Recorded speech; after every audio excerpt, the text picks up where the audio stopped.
Un mensaje para hoy. Un mensaje para hoy.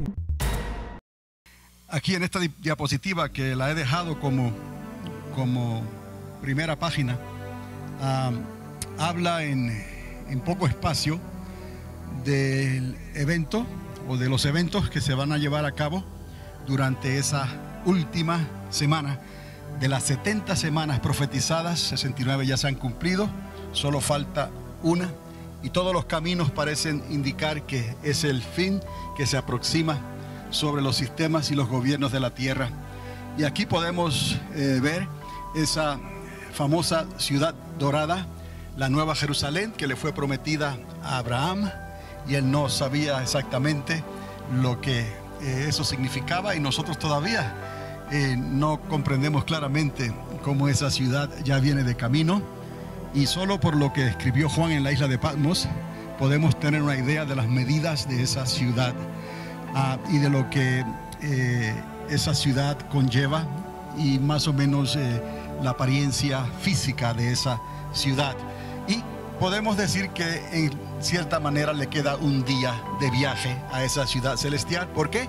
Porque para Dios un día es como 1000 años y 1000 años como un día, y ya han pasado prácticamente 6000 años, 6 días de Dios, y nos falta el día del Señor, ese milenio de Cristo, y al final de ese milenio de Cristo, esta ciudad celestial aterrizará desde los cielos, en los cielos nuevos y la tierra nueva que el Padre preparará después del milenio, cuando el Hijo le entregue el reino de Cristo a él, y entonces comience la eternidad con el Padre, con el árbol de vida, el río de Dios, la Nueva Jerusalén y la eternidad con el Padre.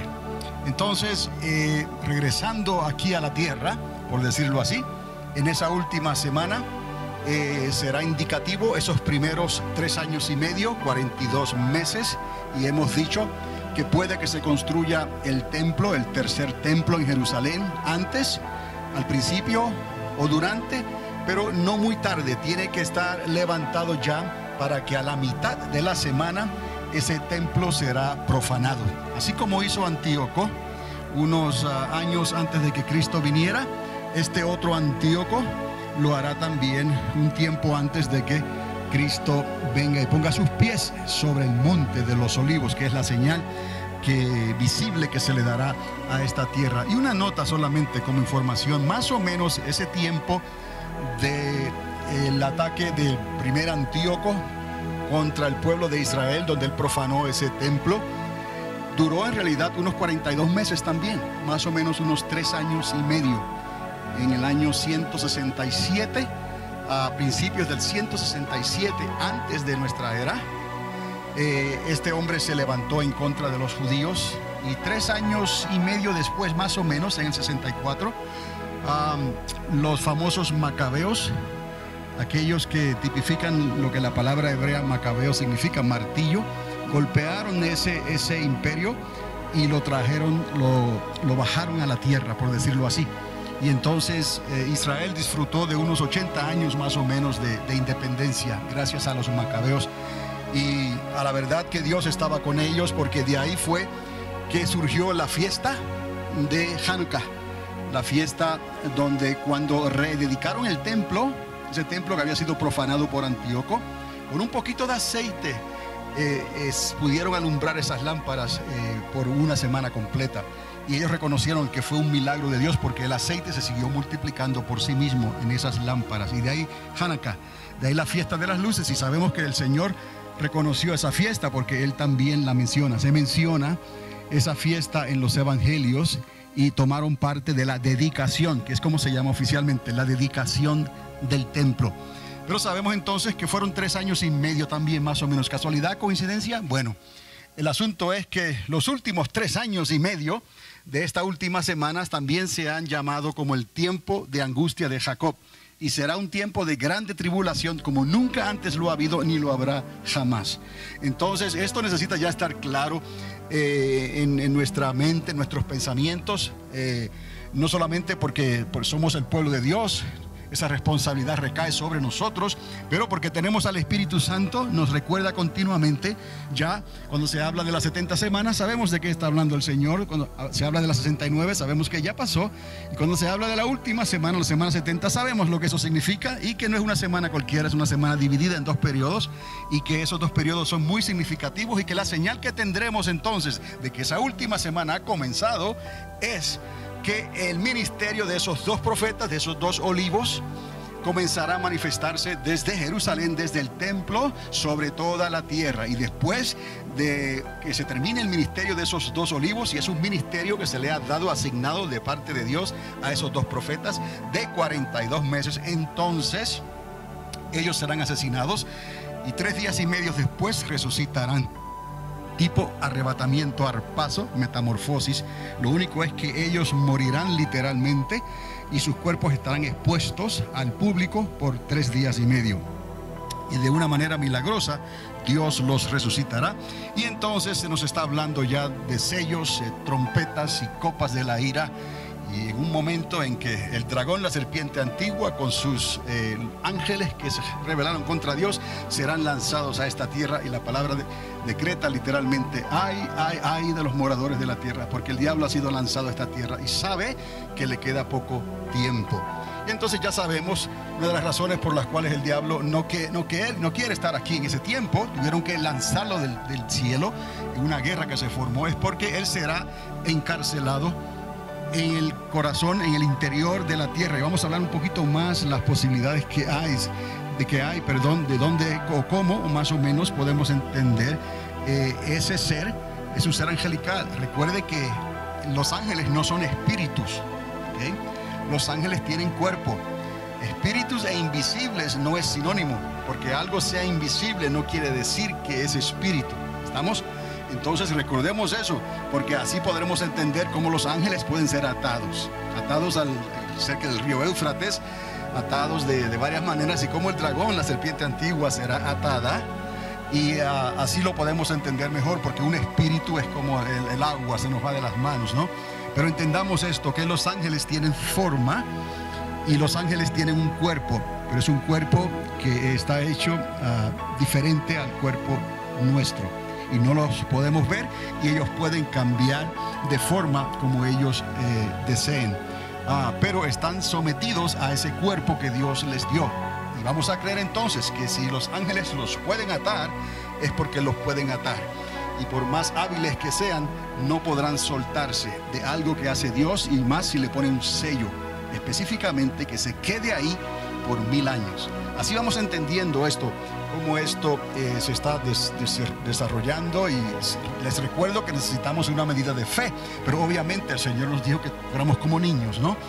Para entrar al reino de los cielos tenemos que ser como niños. No te he dicho que si creyeres verás la gloria de Dios, pero vamos a entender por la fe cosas que ya Dios nos dijo, donde Él puso su eternidad, y que nosotros, humanamente hablando, no lo podríamos entender todavía, pero lo entendemos por la fe, hasta donde el Espíritu Santo nos ayuda. Y luego pues se desatarán entonces esas plagas que son semejantes a las plagas que se desataron cuando el pueblo de Israel, el pueblo hebreo, salió de Egipto, de las garras del faraón.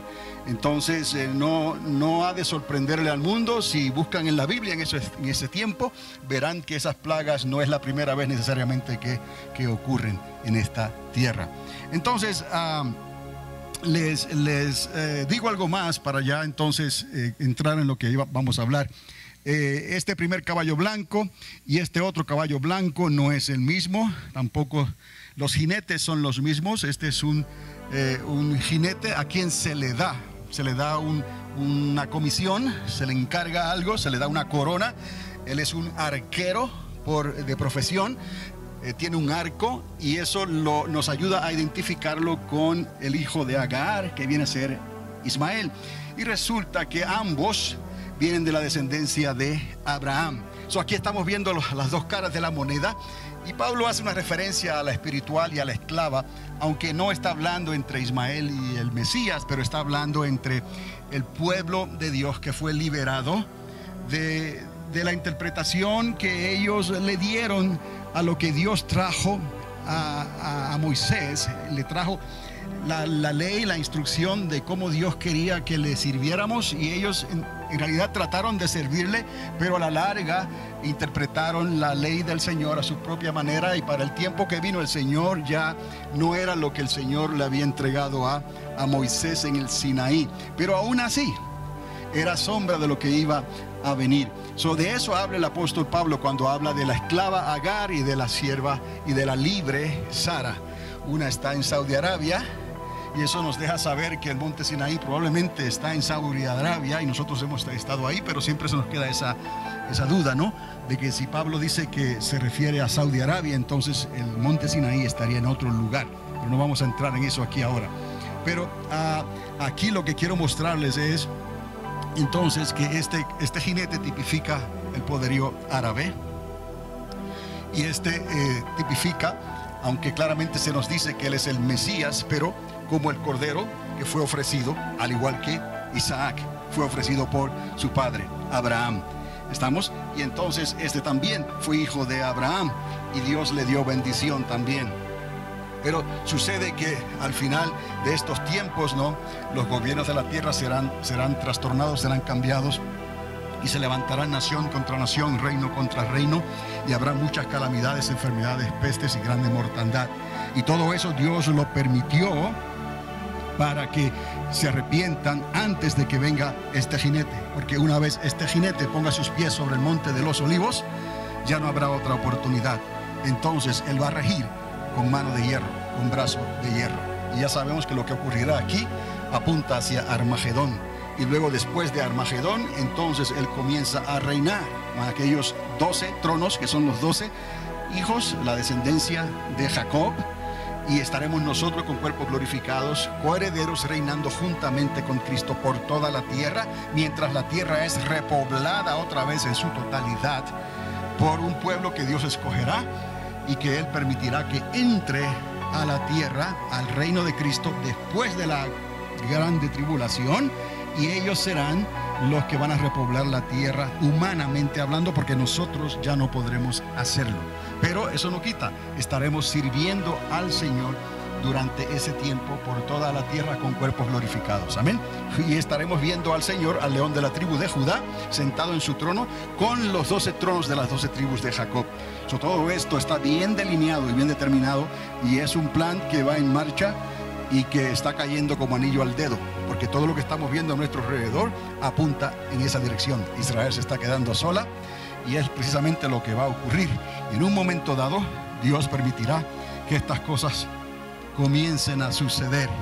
Entonces, quizás las naciones de la tierra le presten mayor atención a lo que esté ocurriendo en Jerusalén. Entonces, ya después de haberle dicho esto, vamos a movernos aquí al capítulo 19, a la parte que les iba a hablar. Ahí encontramos lo de la cena de las bodas, y ya hablamos un poco sobre esto. Dada la evidencia circunstancial bíblica, esta apunta al evento de la inauguración de la nueva ciudad celestial. Mientras vamos leyendo el capítulo 19 de Apocalipsis, nos vamos dando cuenta que hay una posibilidad, hay algo aquí, porque esa ciudad se compara con la desposada, ¿no? Les había dicho, o es una ciudad o es la iglesia. Entonces, todo esto apunta a la inauguración de la nueva ciudad celestial, que es el evento grande que va a ocurrir. Quiero que reconozca esto, que algunos piensan que ya se acaba todo al final de la grande tribulación, ¿no? Pero Dios nos enseña en su palabra que hay mucho más que eso. Entonces, algunos se desconectan completamente de lo que Dios hizo con Israel, de Abraham y las promesas que Dios le dio a Abraham. Y obviamente, cuando estudiamos de esta manera y ponemos todas las piezas del rompecabezas, nos damos cuenta, como el apóstol Pablo dice, que Dios no ha terminado con Israel, que las promesas que Dios le dio a Israel se van a cumplir todas. ¿Qué es lo que está pasando? Que Dios está trabajando. ¿Recuerdan lo que le pasó al reino de Salomón? Luego se dividió en la casa de Judá, la casa de José, y luego con la casa del norte, la casa de Efraín, lo que se conoce. Entonces se dividió en 10 y 2. Así es como normalmente se le habla, las 10 tribus y las 2 del sur y las 10 del norte. Son 2 casas, son los 2 palos, eso es los 2. Siempre Dios está hablando de 2, porque Dios ha venido a restaurar lo que se había perdido. ¿Qué fue lo que se había perdido? La casa de Israel, los del norte. ¿Por qué? Porque los otros regresaron. ¿Regresaron a dónde? Al templo. Regresaron a Jerusalén. Los demás fueron y se quedaron allá donde adoraban los samaritanos eventualmente. Entonces estamos viendo que la casa de Israel nunca regresó. Hasta los días de hoy están dispersados por todo el mundo. Tenemos que ver cómo Dios va a restaurar la casa de Israel. Tiene que ser la casa completa. Entonces ahí nos damos cuenta por qué también el reino tiene que estar establecido aquí en esta tierra. Dice la palabra que todo ojo le verá y que mirarán al que traspasaron y llorarán y creerán en él. Dios tiene un propósito de restaurar toda la casa de Israel. Está hablando de todas las tribus. Amén. Y de ahí entonces Dios va a hacer esa restauración, la va a terminar completamente durante el milenio, para luego entonces entregarle el reino al Padre. Entonces es obvio y tiene sentido que si se van a celebrar unas cenas de bodas, si se van a celebrar unas bodas, si se va a considerar un regalo que el Padre le hace al Hijo, entonces tenemos que considerar que Dios va a esperar que toda la casa esté restaurada. Eso nos debe de inquietar un poco para no ser muy prontos a tomar deducciones rápidas, a decidir muy rápidamente y decir que todo se va a arreglar después de la grande tribulación, al final de esa semana 70. No, es el comienzo de algo, en realidad, en cierta forma es casi nuevo, pero es un asunto que Cristo, el Mesías, tiene pendiente que arreglar con la casa de Israel. Porque Él vino a lo suyo y los suyos no le recibieron. Parte de la casa de Israel creyó y regresó, y son los que estaban en Judá, los que estaban en Jerusalén en aquel entonces. Pero faltaban los que se habían ido y estaban lejos. Entonces el apóstol Pablo habla de esos que estaban lejos y estaban perdidos. Y entonces ellos necesitan regresar para que se restaure toda la casa de Israel. Cuando está hablando de las naciones, de la tierra, de los gentiles también, ahí están incluidos esa casa de Israel, esas 10 tribus que se dispersaron por toda la tierra. Es como decir entonces, hay naciones gentiles que no conocieron ni descienden de Jacob, pero hay otros gentiles también, naciones gentiles, que descienden de Jacob, que fueron los que se apartaron. Tenemos que tomar eso en cuenta para entender el propósito del milenio, porque si no, no vamos a entender el propósito del milenio. Cómo es que el Señor va a reinar otra vez sentado desde su trono en Jerusalén, cómo es que van a haber sacrificios y se van a observar todos estos detalles y pormenores de la ley como si fuera algo simbólico. Obviamente lo entendemos nosotros.